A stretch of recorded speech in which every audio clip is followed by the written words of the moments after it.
বসে থাকতে ভালো লাগছে না, একটু ঘুরে বেড়াচ্ছি। আয়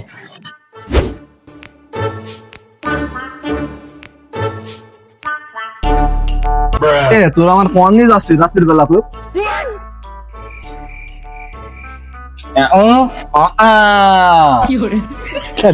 আমার গাড়ি দিলি কেন?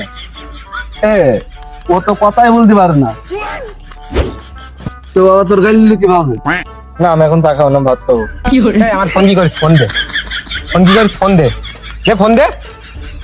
আর আবার ফোন কি করিস? ফোন দিবি তো? ভাই তোর ফোন আমি নিয়ে নি ভাই। আবার ফোন নিস নি মানে?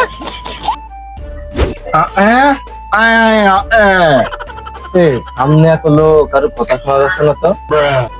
আরে আমি ফুল এইচডি দেখতে পাচ্ছি, সামনে একটা লোক নেই।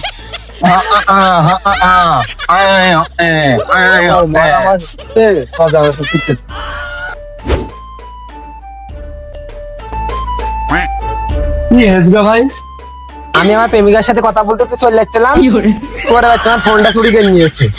কি বউ চুরি করে নিয়েছে তোমার? আরে না না, ফোন চুরি করে নিয়েছে, বউ নাই।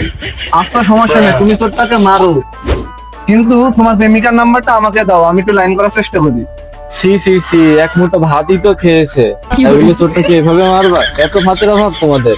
ভাই তুই বল, মেয়েকে একবার হাতের কথা বলিস ভাই, তুই বল, বল ভাই বল, তুই বল।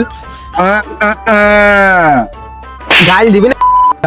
তো যাই হোক, বেশি কথা বলে লাভ নাই, অনেক রাত হয়ে গিয়েছে, সবার এই চোরগুলোকে দু চোখে দেখতে ইচ্ছে করে না আমার। ভাই প্রথমটি বলো তো এই জায়গায় কি হয়েছে আবার? ভাই আমাদের ব্যাপার আমরা বুঝে নেবো নি, তো তোরা যা সর। আমি কেন মরবো? তুই মার গেলা। আমি তখন মরতে বললাম না, ওরা শালা আমরা এদেরকে সাহায্য করতে চাচ্ছি, আর এরা আমাদেরকে মরে যেতে বলছে। শালা পিছনে পাইপ ঢুকে দেবো, হাত ধাক দিয়ে মরে যাবি। তুই একদম ফালতু কথা বলবি না,